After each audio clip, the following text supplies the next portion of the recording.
Es sedust auf WWII Zetlet, ze skisset onse echot visse roer auf Luftwaffe warplanes gri silent.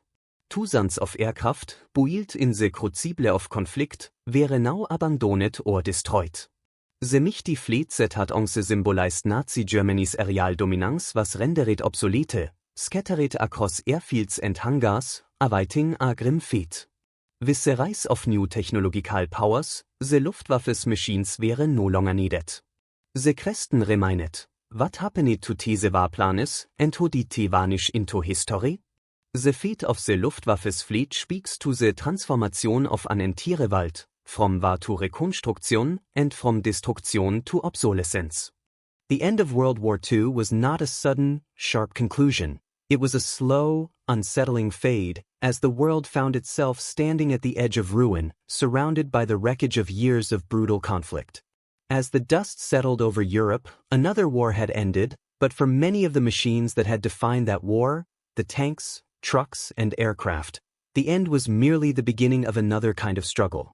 The German Luftwaffe, a once feared symbol of Nazi aerial dominance, was no longer a force in the skies. But what happened to its vast fleet of aircraft? What became of the hundreds of thousands of warplanes built during those years of feverish conflict, now rendered obsolete, unusable, or unwanted? In the immediate aftermath of the war, the Luftwaffe's planes were left in a kind of eerie stillness. The once bustling airfields were silent, their runways lined with the shells of aircraft, some still bearing the unmistakable swastika on their fuselages, others stripped of any identifying features. Across Germany, vast hangars and maintenance depots were filled with planes that had been abandoned or left to deteriorate. These machines, many of which had been crafted with the full weight of wartime desperation, were now the victims of a new set of pressures. In 1945, the Allied occupation of Germany had begun, and the full scale of the task before them became apparent. The country, shattered by years of conflict, was now under the control of the United States, the Soviet Union, the United Kingdom, and France. The Luftwaffe's once imposing fleet of aircraft, now grounded and scattered, was no longer a strategic asset. The enemy had been defeated, the war was over. And yet, the machinery of war still lingered, filling hangars and airfields with planes that were both a symbol of a dark past and a tangible problem. The challenge was not simply one of disarmament. Germany's economy was in ruins, its infrastructure broken, its industry crippled. There were no resources to spare for maintaining these aircraft, many of which were outdated or no longer practical. The machines that had once embodied the might of Nazi Germany's aerial warfare were now too costly to repair or fly. Their parts were often incompatible with the standards of the Allies, and their designs were considered antiquated in the face of a new post-war technological reality. A plane like the Me-262, the world's first operational jet fighter, was impressive in its day, but its maintenance required a level of skill and resources that simply weren't available. The first step toward dismantling the Luftwaffe's aircraft came quickly. In the immediate aftermath of Germany's surrender, the Allies set out to neutralize any potential for future military power. Aircraft were systematically stripped of useful parts, and many were placed under the supervision of the occupying powers. The planes that had once been the pride of the Luftwaffe were now being hauled away to be either scrapped or repurposed. Some aircraft, like the Me-262, were taken back to Allied nations for further study. Others were simply left to rust on the tarmac, forgotten relics of a war that had consumed an entire generation. A significant number of aircraft were dismantled for parts, engine components, armaments, fuselage sections, anything that could be repurposed or recycled. The Allies had a strong interest in these materials, which were often in short supply due to the widespread destruction of German factories and supply lines.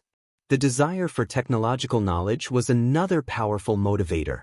Many of the advanced systems on German aircraft, particularly the jet engines and early radar technology, held potential for future development. They were carefully examined, copied, and, in some cases, used to influence the design of post-war aircraft on both sides of the Iron Curtain. Meanwhile, the economic pressures on post-war Germany meant that scrap metal became a valuable resource. For the German people, the struggle to survive in a war-torn country was immediate and pressing. As factories lay in ruins and basic goods were scarce, anything of value, whether it be metal, rubber, or even valuable parts from aircraft, was of interest. Much of the scrap metal from the Luftwaffe's fleet found its way to recycling centers, where it was melted down and repurposed for civilian use. At the same time, the massive scale of the Luftwaffe's fleet meant that there was simply too much to manage. According to various post-war reports, the Allies had access to over 60,000 aircraft by the war's end, though not all of these were in flyable condition. Only a fraction were deemed worthy of immediate dismantling or repurposing. The sheer number of planes made the task of sorting and disposing of them incredibly difficult. Airfields across Germany became filled with aircraft that no one had the time or resources to manage. The problem wasn't just one of disposal, it was about managing an overwhelming surplus of machinery in a country that could barely function in the wake of the war. In the years that followed, there was an ongoing debate about what should be done with the remaining Luftwaffe aircraft. The British, for instance, were keen on eliminating any potential for future German military power, and they moved quickly to destroy any remaining planes. The Soviet Union, on the other hand, saw an opportunity to study and repurpose the technology for their own military programs. The Americans, meanwhile, were more interested in securing key aircraft for their own research and development. In some cases, aircraft were sent to the United States for analysis, with the hopes of gleaning useful insights for future aircraft design. By 1946, the vast majority of the Luftwaffe's planes had been dismantled, repurposed, or destroyed. However, the fate of these machines was not universal. Some, particularly the more advanced models, survived a little longer. The Me-262, for example, was eventually used as a testbed for future jet technology. Its performance was studied by both the Allies and the Soviets, leading to the development of the next generation of jet aircraft. Meanwhile, aircraft that were deemed too damaged or obsolete were left to deteriorate in the open air, forgotten among the wreckage of a broken Germany. The process of scrapping, dismantling, and repurposing continued well into the late 1940s and early 1950s. As the world moved further from the war, the Luftwaffe's aircraft, once symbols of terror and technological achievement, became little more than forgotten pieces of history. Most were destroyed beyond recognition, their parts scattered, melted down, and lost to time. In the end, the vast majority of these aircraft, like the war itself, vanished into the ether of history, their fates sealed by a combination of economic necessity, technological obsolescence, and the overwhelming desire to rebuild a shattered world. In the years following the end of World War II, the fate of the German Luftwaffe's aircraft took on a new dimension as the world began the difficult task of reconstruction and recovery. The machinery that had been a symbol of Nazi Germany's military might was now viewed with suspicion, and its destruction was an essential part of the post-war order. However, despite the overwhelming efforts to dismantle and repurpose the Luftwaffe's fleet, there were other complexities at play: unseen economic pressures, shifting political allegiances, and the slow evolution of military aviation that would lead to the eventual rediscovery of these once feared warplanes. The immediate post-war years were characterized by a profound sense of disarray. Germany's infrastructure was in ruins, its economy shattered, and its industry unable to meet even the most basic demands. The last remnants of the Luftwaffe's aircraft, along with the rest of the country's military hardware, were viewed not just as obsolete but as a burden. The occupying forces of the United States, the Soviet Union, the United Kingdom, and France were focused on neutralizing any potential threat posed by the remnants of Nazi war machines. This process of disarmament was not merely about the physical destruction of aircraft but also about controlling access to advanced technologies that might one day fuel another conflict. The complexity of the situation became evident in the choices made by the Allies, who took differing approaches depending on their own strategic interests. For the Americans, the remnants of the Luftwaffe presented both an opportunity and a challenge. On one hand, the planes were seen as symbols of Nazi Germany's technological ingenuity, many of which had been on the cutting edge of aviation development. The Me-262, for example, was the world's first operational jet fighter, a technological leap that had far outpaced Allied capabilities. Although the jet's operational history had been limited and its impact in the war relatively modest, the potential for further development was evident. The U.S. saw value in studying the aircraft for future military use. A number of Me-262s were taken to the United States, where they were carefully examined and tested. The lessons learned from these aircraft were not immediately apparent but would influence U.S. jet design in the coming years. However, even for the American military, the costs of maintaining a fleet of these obsolete aircraft far outweighed any potential benefits.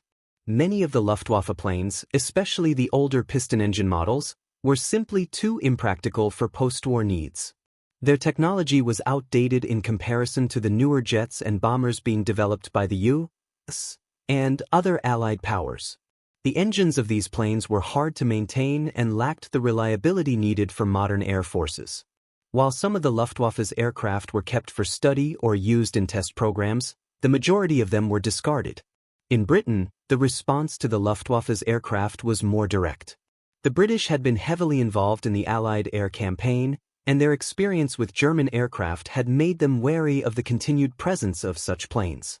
As with the U.S., the British military took steps to collect and study German aircraft for any technological advantages.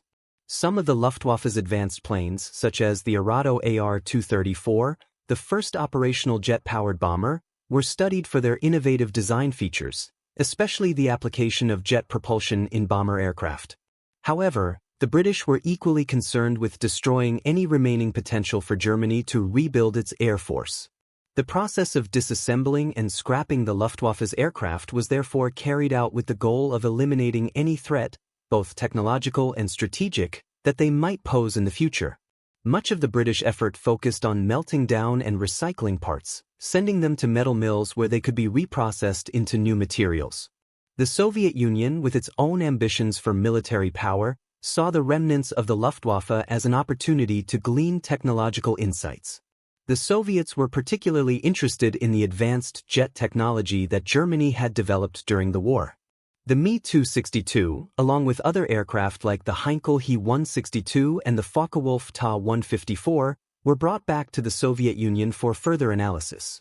However, the Soviet Union's approach to the German aircraft was different from that of the Americans or British. The Soviets were less interested in immediate disarmament and more focused on capturing the advanced technology that could give them a military edge in the early years of the Cold War. The reverse engineering of German aircraft led to the development of Soviet jet fighters and bombers, some of which were direct descendants of their German counterparts. At the same time, the global shift in power dynamics created a pressing need to repurpose what was left of Germany's industrial capacity. The post-war economy was not merely about rebuilding, it was about reorienting entire systems of production toward civilian use. Many of the factories that had once been devoted to the production of military aircraft were converted into civilian factories. However, this conversion was not always straightforward. The transition from military to civilian production often led to the destruction of military materials in the process. Aircraft that had not already been dismantled for their parts were often too expensive to maintain or too obsolete to be repurposed effectively. In addition to the political and economic forces at play, there were also logistical challenges. The sheer scale of the Luftwaffe's fleet made any coordinated effort to dispose of its aircraft a monumental task. The German Air Force had produced over 100,000 aircraft during the war, including both operational planes and those in various stages of construction. By 1945, most of these planes were scattered across hundreds of airfields throughout Germany, many of which were heavily damaged during the conflict. In the years immediately following the war, much of the Luftwaffe's fleet was left abandoned at these airfields. The abandoned aircraft sat in fields, left to the mercy of the weather, their paint faded and their engines long since useless.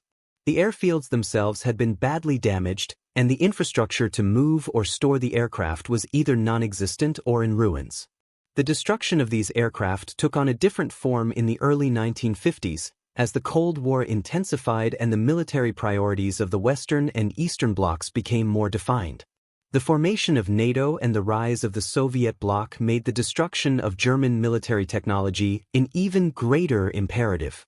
The Luftwaffe's planes were no longer just a symbol of Nazi power but a potential source of intelligence that could be used against both sides of the Iron Curtain.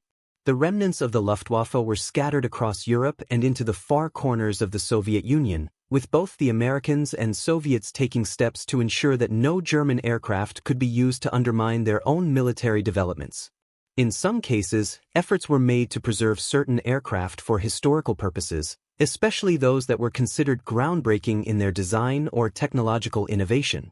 The Me-262, for instance, was kept in a few places as an example of early jet technology. However, these examples were in the minority. The overwhelming majority of German aircraft were either destroyed or lost, their fates sealed by the needs of a post-war world that had no room for the remnants of a defeated enemy's military power. As the years wore on and the Cold War deepened, the remnants of the Luftwaffe became more distant from the world of military aviation. Many of the aircraft that had once symbolized the cutting edge of technological achievement were now little more than forgotten relics of a bygone era. The Me-262, once a harbinger of a new age of aviation, was overshadowed by the jet fighters of the 1950s and beyond. The advanced designs of the Luftwaffe's engineers, once a source of envy for their Allied counterparts, faded into history, with only a few examples preserved in museums or archives.